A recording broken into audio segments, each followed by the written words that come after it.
que la régence d'Alger avait tous les attributs d'une souveraineté. La preuve, vous allez voir, ça va vous revenir immédiatement en esprit, qui donne le coup d'éventail, à qui on donne le coup d'éventail en 1827?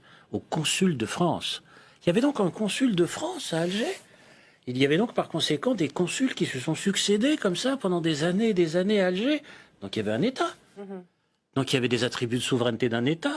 Tous les écoliers de France ont appris l'histoire du coup d'éventail qui a provoqué l'arrivée de 3 ans plus tard, en 1830, des bateaux à Alger. Ah, donc il y avait des consuls, et il y avait aussi des consuls avec le bey, avec le dey, donc il y avait des attributs d'État. Donc c'est pas vrai de dire qu'il n'y avait pas d'État. Donc là, on touche oui, ça, c'est à la limite là, de il faudrait que Robert Ménard revisite son histoire, en particulier qu'il étudie la liste complète de tous les consuls de France qui se sont succédés. Alors maintenant, attention, cet État qui existe, ça signifie quoi?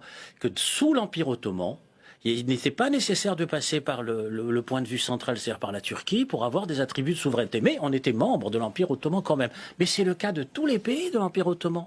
Et les nationalistes ensuite se sont, comment dirais-je, renforcés, comme dans tous les pays de l'Empire ottoman, où il y avait dans cet Empire ottoman, ne l'oublions pas, et j'en parle dans mon livre, dans la bande dessinée, où, sous la régence d'Alger, je l'écris, noir sur blanc, il y a des attributs d'État, et où les minorités ethniques étaient protégées par l'Empire ottoman, beaucoup plus d'ailleurs qu'en Europe occidentale, puisque lorsqu'il y a l'abrogation du décret d'Isabelle la catholique en 1492 à l'Inquisition, où vont les populations juives et musulmanes? En Algérie. Dans l'Empire ottoman.